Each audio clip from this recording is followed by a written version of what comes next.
여러분, 제가 지난 여름에 계속해서 지적했던 내용 기억하시나요? 윤석열뿐만 아니라 국힘의원들, 대통령실 직원들까지 만찬 비용을 무조건 공개해야 한다고 말씀드렸습니다. 만찬이라는 건 할 수 있습니다. 무언가 굉장히 중요한 국가적 업무가 필요할 때, 야당과 꼭 필요한 논의를 해야 할 때, 경제인들과 국가 경제에 대해 깊이 논의가 필요할 때, 만찬 자리를 빌리기도 합니다.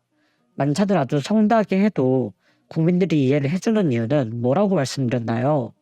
비록 국가 세금으로 만찬을 하는 것이지만 이 또한 업무의 일환이고 이 만찬을 통해 더 나은 국가가 될 수 있다면 국민들은 납득해준다고 했습니다. 그러나 윤석열 정부의 만찬은 조사가 필요하다고 말씀드렸습니다. 윤석열은 기본적으로 만찬을 국힘 의원들하고만 진행해왔습니다. 그리고 명분 없는 만찬들도 공분을 샀습니다. 가장 대표적인 것이 횟집 먹방이었습니다. 횟집 먹방의 취지, 대통령실과 국힘이 설명하는 것은 너무나도 황당했죠. 후쿠시마 오염수로 인한 국민들의 불안감은 후쿠시마 오염수가 방류된다는 것 자체가 원인인데 오염수를 방류하기도 전에 회를 먹방하면 국민들이 불안감을 덜고 수산물 소비를 많이 할 거라는 거였습니다. 아주 멍청한 소리죠. 오염수 방류를 철회하면 자연스럽게 올라갈 수산물 소비였고 심지어 오염수 방류 전에 국내에서 국산 횟감을 먹는 것은 전혀 연관성이 없는데 횟집 먹방을 아주 대대적으로 했습니다. 명분도 없고 그저 회식을 했다는 소리밖에는 안 되는 겁니다. 그래서 저는 대통령 만찬비용부터 시작해서 대통령실과 국힘에서 사용한 만찬비용까지 모든 걸 공개해야 한다고 주장했던 건데 이게 현실이 됐습니다. 당연히 대통령실은 반대하고 있는데 결국 재판부가 나서서 일침을 가했습니다. 지난 4월 6일에 윤석열 도열 장면을 기억하실 겁니다.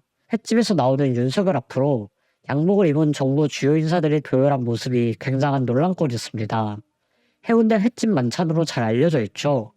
이날 윤석열은 각 부처 장관과 시도지사들과 함께 횟집에서 만찬을 했습니다.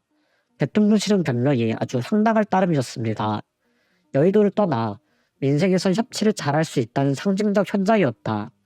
만찬을 마치 나오니 시민들이 대통령을 응원하는 구호를 외치기도 했다.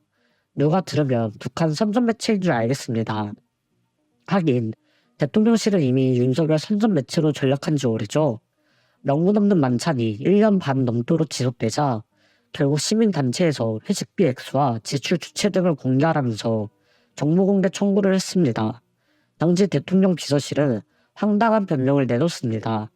국가안전보장, 국방, 통일, 외교관계 등에 대한 사항으로 국익이 침해될 우려가 있다는 이유로 정보 공개를 거부했습니다.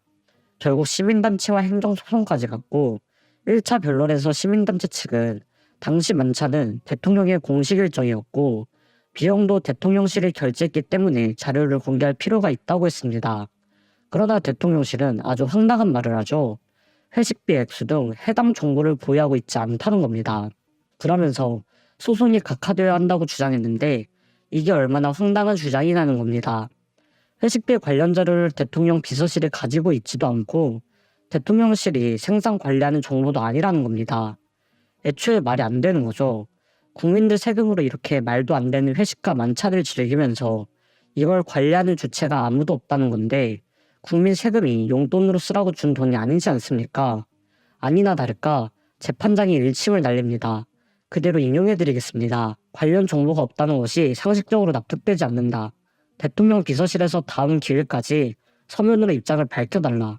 결국 재판부도 해당 정보가 없다는 것 자체가 납득이 안 된다는 것이고 서면으로 입장을 밝히라는 것이죠.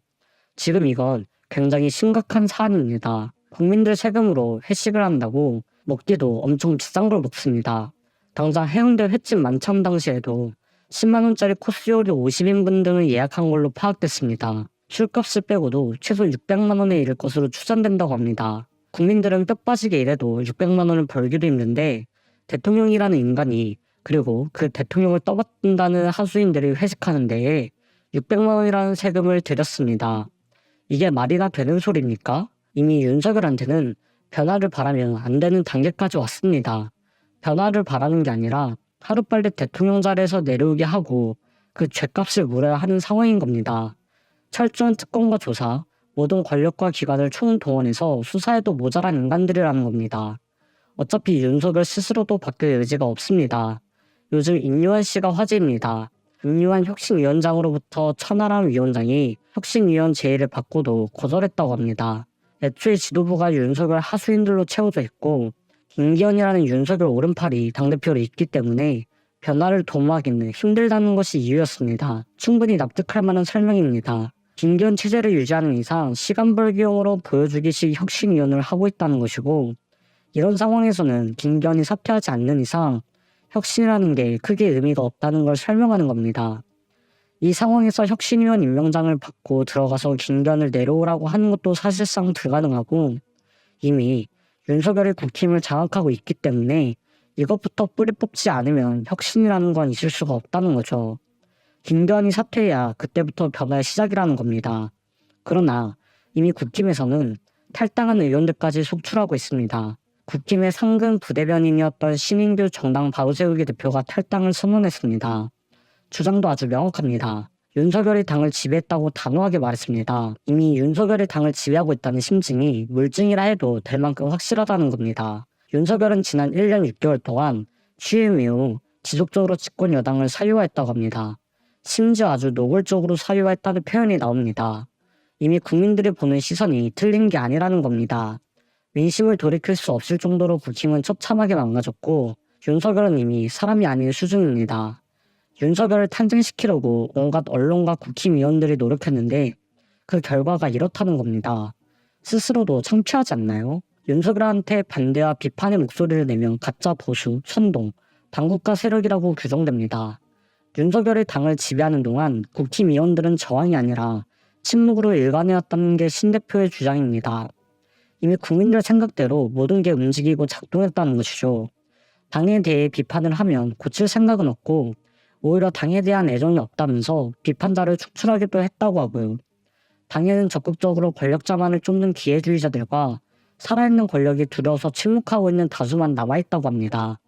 국민들이 외부에서 보는 시각과 실제 국힘 내부에서 일어나고 있는 일들이 모두 완벽하게 일치하고 있다는 것이죠.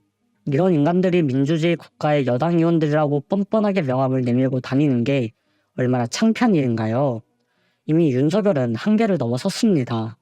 이제는 변화를 요구할 게 아니라 이 나라에서 사라질 것을 요구해야 하고 특검 등을 통해서 국민들한테 손해배상을 할 것을 청구해야 한다는 것입니다. 억울해서 살겠습니까? 내가 낸 세금이 저 인간들 회식비로 나갔다는데 화 안 나는 분 계시나요? 이미 끝난 겁니다. 윤석열하고 김건희는 국민들 세금을 사적으로 사용할 뿐만 아니라 국책 차업 이용해서 본인들 이익을 추구하려 했던 사람들입니다. 이미 그 이익을 추구하기도 했고 국가에서 계속해서 논란이 되어왔습니다. 이런 인간들은 수사하지 않는다는 것 자체가 문제가 있는 것이고, 검찰을 비롯한 수사기관들은 직무유기 그 자체인 겁니다. 국민들이 분노하는 이유와 원인은 매우 상식적인 수준입니다. 왜 저쪽 지지자들은 정신을 못 차리는 걸까요?